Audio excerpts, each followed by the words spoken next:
लाल किले के सामने ये एक सीट ऑफ ऑपरेशन है हमारे लिए, सीट ऑफ टिरनी है, जहां से हमारे 9वें गुरु की शहादत का ऐलान किया गया था।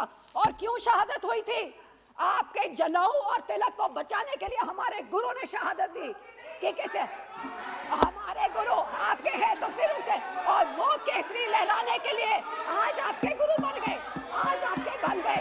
और मैडम प्लीज कंक्लूड नाउ। के बच्चों को 400 साल बाद ये लोग आतंकवादी कह के उस केसरी को घेरे पे खड़े कर रहे हैं। ये कहाँ का इंसाफ है सर? Last line. आज जो इतनी पवित्र कमाई करने वाले किसान हजारों की गिनती में, तादाद में हमारे पंजाब से आके जिन्होंने आंदोलन शुरू किया, आज वो दिल्ली की सरहद में 70-75 दिनों से ठिठुरती हुई ठंड हो, ओलाबारी हो, बारिश हो, वहां पे बैठे हुए हैं क्योंकि 6 महीने से जो वो मांग रख रहे हैं, इस सरकार की कान बंद है, आंख बंद है और मुंह भी बंद है।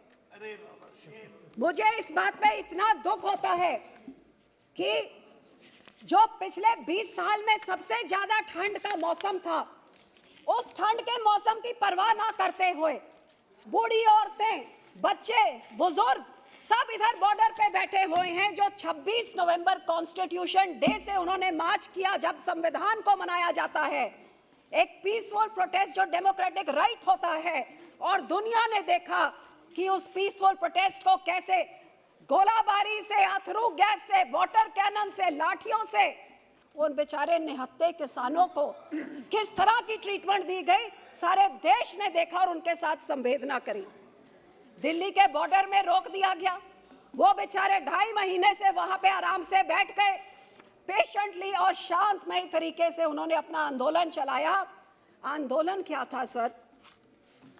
आज जब सारे देश और दुनिया में सब उस अन्नदाता के साथ जुड़े हुए हैं जो बिल्कुल पीसफुल तरीके से, चाहे कोई टीचर हो, लॉयर हो, डॉक्टर हो, नौजवान हो, कोई दुकानदार हो, सब उनके साथ संवेदना रख के 2.5 महीने से उनके बीच में उधर गए और उन्होंने अपना सपोर्ट दिया। लेकिन कितनी हैरानी की बात है कि जिसको वो अपनी संवेदना बताना चाहते हैं, अपना दर्द बताना चाहते हैं, इस सरकार का एक नुमाइंदा उन तक पहुंच नहीं कर सका। आज उस आंदोलन में 100 किसान ने अपनी जान कुर्बान कर दी, शहीद कर दी अपनी आवाज सुनाने के लिए। लेकिन उनकी कुर्बानी का सर ये इंसान है, ये हिंदुस्तानी है, ये हमारे अन्नदाता हैं जो 150 से ज्यादा मर गए हैं, लेकिन राष्ट्रपति अभिभाषण में इनके बारे में एक संवेदना की लाइन नहीं। मन की बात होती है, बहुत कुछ बोला जाता है, राष्ट्रपति का अभिभाषण होता। हाँ, 6 साल में थी मैं, बिल्कुल थी, मैं आ रही हूँ उसमें। लेकिन जब सरकार ही इनह्यूमन हो जाती है, जब संवेदना अपनों के प्रति नहीं प्रकट कर सकती, फिर उस सरकार में रह के करना क्या है? इसलिए छोड़िए उस सरकार को। सर, इनकी मांग क्या है? 5 जून में आ रही हो भैया, आप सुनते रहिए, सबका जवाब दूंगी, बेफिक्र रहिए। 5 जून को कोविड की आड़ में जब लोग घरों में बंद थे, एकदम एक ऑर्डिनेंस लाया गया, ना किसान से पूछा, ना सलाह मशवरा किया, ना उसने मांगा, पकड़ के उसके ऊपर थोप दिया गया ये ऑर्डिनेंस, जिससे किसान के मन में डर पैदा हो गया कि इस ऑर्डिनेंस के आने से मेरी एमएसपी खत्म हो जाएगी, मेरा मंडीकरण सिस्टम खत्म हो जाएगा, मैं अपने ही खेत में जब मेरी जमीनें पूंजीपतियों के हाथों में आ जाएगी, मैं मजदूर बन के रह जाऊंगा। किसान के मन में ये डर आ गया। सर, आज मैं इस सदन से मैं बताना चाहती हूँ, ये मेरे मंत्री साहब सब बैठे हैं यहाँ पे, जब ये ऑर्डिनेंस आया मैंने उस टाइम भी प्रार्थना करी पूरी कैबिनेट से कि आप इस ऑर्डिनेंस को पहले सलाह मशवरा करके लेके आइए, क्योंकि किसानों के मन में ये वहम है। लेकिन इसके बावजूद ये ऑर्डिनेंस बना दिया गया और मुझे विश्वास दिलाया गया कि इसको कानून बनाने से पहले इस किसानों की सारी संवेदनाओं को दूर किया जाएगा। आप देखिए कि कितनी हैरानी की बात कि यहाँ पे जब मेरे पार्टी के लीडर में ये जून में आता है, जुलाई में हम चिट्ठी लिखते हैं, हमें बोला गया बहुत अच्छा कानून है, आप लोगों के पास लेके जाइए। जब किसानों के पास लेके गई तो किसानों से उनकी संवेदना पता लगी, उनकी आशंकाएं पता लगी, और वो एक चिट्ठी में डाल के जुलाई के महीने में खेतीबाड़ी मंत्री को भेजी गई, जिन्होंने कहा फिक्र ना करिए, ये सारी शंकाएं हम दूर करेंगे। लेकिन अब हमारी हैरानी देखिए कि सितंबर के महीने में मॉनसून सेशन आता है और सेशन आते सारी पहला बिल टेबल हो जाता है। ना किसान से बात करी, ना सलाह मशवरा किया। वो रेल की पटरियों में जून के महीने से पंजाब में आंदोलन रच रहा था। हाँ, ये कांग्रेस के बारे में भी जरूर कहूंगी।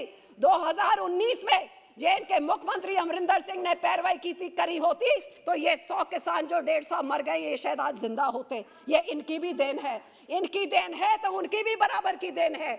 और फिर इसका जब सेशन पे आया, उधर भी हमारे इधर मंत्री जी से पूछे, राजनाथ जी बैठे हैं, नड्डा जी बैठे, सबके पास गए कि आप सलाह मशवरा करिए, बिना इसको मत लेके आइए, देश में आग लगेगी, किसान सड़कों पे उतर जाएगा। उधर आपको चीन आंखें दिखा रहा है, इधर कोविड की मार हिंदुस्तान की जनता लड़ाई लड़ रही है, आप क्यों किसानों का आंदोलन खड़ा कर रहे हैं? लेकिन एक बात, सबसे पुराना एलआई जब आपके साथ 2 एमपी होते थे, कोई नहीं होता था, तब यह पार्टी आपके साथ खड़ी थी। ना मंत्री की सुनी, ना पुराने एलआई की सुनी, और आज किसान मर रहे हैं लेकिन वो किसान की भी नहीं सुन रहे। इससे और दुखद बात क्या हो सकती है सर? और ये किसान मांग क्या रहा है कि मैंने ये मांगा नहीं। आप कहते हैं मेरे वास्ते चंगा हैगा, मैनू नहीं चाहिए, मेरे को नहीं यही चाहिए, मेरे को नहीं चाहिए, आप वापस ले लीजिए। और ये मेरे लिए कोई कानून बनाना है तो मेरे सलाह मशवरा से बनाइए। आप एमएसपी का मुझे लाजमी लीगल मेरे को एमएसपी दीजिए और ये काले कानून वापस करिए। एमएसपी क्या है सर? Minimum support price. ये कोई बुरी चीज है? ये है 2011 में एक वर्किंग कमेटी के चेयरमैन कंज्यूमर अफेयर्स में, जो प्रधानमंत्री जी गुजरात के मुख्यमंत्री होने के नाते मनमोहन सिंह को वो अपनी रिकमेंडेशन देते हैं। और इस रिकमेंडेशन में 2011 में क्या कहते हैं प्रधानमंत्री जी? Enforce MSP. We should protect farmers' interests by mandating through statutory provisions that no farmer-trader transaction should be below MSP, sir. 2011 में जो मुख्यमंत्री के नाते वो मानते थे, तो प्रधान सेवक से प्रधानमंत्री होते होते आज क्या बदल गया? आज यही तो किसान मांग रहे हैं सर। और किसान के मन में डर क्यों है सर? ये जो रिकमेंडेशन उसमें दी है, as chairman of working committee साफ कहता है अनबंडलिंग। सर ये बहुत जरूरी चीज है जो कह रहे हैं कि एमएसपी चलती रहेगी। सर इसमें लिखा है unbundling of FCI operation of procurement, storage and distribution. साफ रिकमेंडेशन चेयरमैन साफ की है कि एफसीआई को अनबंडल किया जाएगा, प्रोक्योरमेंट और स्टोरेज की डिस्ट्रीब्यूशन से हटाया जाएगा। और यही कारण है कि आज किसान के मन में इतनी बड़ी शंका है कि इतना बड़ा आंदोलन पिछले 3 महीने से बैठा हुआ है साहब। पर लेकिन इस सरकार की आप देखिए, इन्होंने कितना अहंकार कि पिछले 75 दिनों से ना ही किसी मंत्री को उधर भेजा, बल्कि ये आंदोलन शुरू होते सारे शुरू हो गया, ये बिचौलियों का आंदोलन है, फिर ये माओइस्ट का हो गया, फिर ये नक्सल का हो गया, फिर ये आतंकवादी का हो गया, खालिस्तान का। ये बैठे हैं मंत्री एमपी, एक कहते थे पाकिस्तान और चाइना से ये हो रहा है। वो बैठी है मेरी बहन जो कहती थी ये तो आतंकवादियों का AK-47 लेके बैठे। भैया कौन सी AK-47 की खेती करता है कौन सा किसान? खालिस्तान है, पहले दिन से खालिस्तान। क्योंकि जब 11 राउंड ऑफ टॉक्स कर रहे थे तो क्यों खालिस्तानियों से, आतंकवादियों से आप बात कर रहे थे? सर मैं यही कहना चाहूंगी कि किसान के सुनने जब ये देश में खाने को नहीं होता था, ये किसान था। और सर आखिर में मैं एक चीज पे जरूर आना चाहूंगी, 26 जनवरी की बात बहुत करी जाती है सर। उस दिन में जो वायलेंस हुआ, हर एक को दुख है, वायलेंस नहीं होना चाहिए, लेकिन जो इंटेलिजेंस फेलियर हुआ है आज क्यों उसके बारे में कोई बात नहीं करता है? 25 शाम को जो एक स्टेज से ऐलान किया गया था कि जो डेजिग्नेटेड रूट है उस रूट में नहीं जाएंगे लेकिन लाल किले की तरफ जाएंगे, तो ये 25 शाम को पता था आप 4 घंटे में लॉकडाउन कर सकते हैं, चंद घंटों में नोटबंदी कर सकते हैं। एक रात पहले आपको पता आप एक रास्ता नहीं बंद कर सकते थे? कौन इसका जवाब देगा? और ये जिनके साथ जिन्होंने दानेश जी ने जिनका जिक्र किया है वो आज पकड़े गए हैं 2 हफ्ते के बाद। सर एक बात और, सर बहुत बात करी गई तिरंगे का अपमान। सर 2 मिनट सर, तिरंगे के अपमान के बारे में बात करी गई। अरे भाई सर, उस तिरंगे की आप बात कर रहे हैं जिस तिरंगे को लहराने के लिए 70% खून इस कौम का डुला था, काला पानी हो, फांसी हो, सबसे ज्यादा शहादतें इस कौम ने दी थी। और सर, तिरंगे में लहराया तो वो आप कहते केसरी लहरा दिया, तो ये वही केसरी है जो आपके प्रधानमंत्री जी और वर्ल्ड लीडर अपने सिर पे लेके घूमते हैं।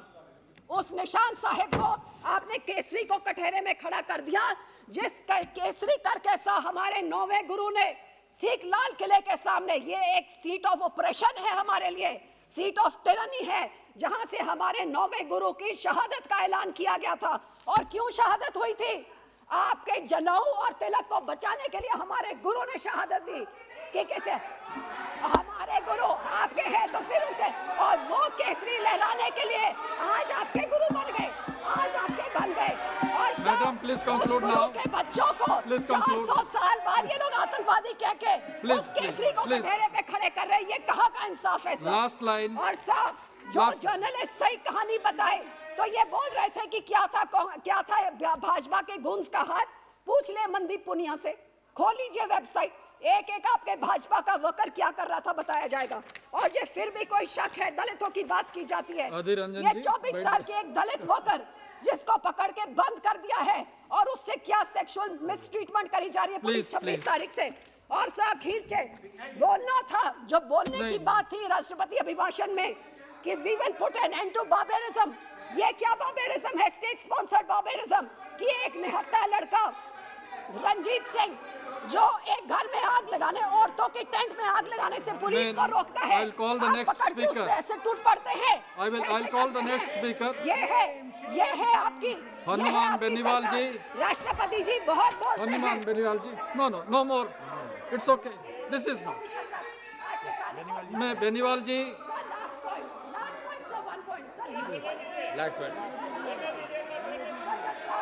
provided you say the last one, last point। Sir, आखिर में अभी सारे जने बात कर रहे हैं कि प्रधानमंत्री जी ने बोला कि ये आंदोलन जीवी, लेकिन सर उसके बाद एक और शब्द बोला था जो मेरे को मतलब नहीं पता था, मैंने खोल के देखा। वो कहते हैं परिजीवी। परिजीवी मतलब पैरासाइट। किसको पैरासाइट बोल रहे हैं? उस अंधाथा को पैरासाइट बोल रहे हैं आप, जो अन्न पैदा करके पेट भरता है? क्या लीडरों को बोल रहे हैं? क्या चौधरी तकैत को पैरासाइट बोल रहे हो, जिसको हमारे गुरुओं ने हनुमान बेनीवाल जी,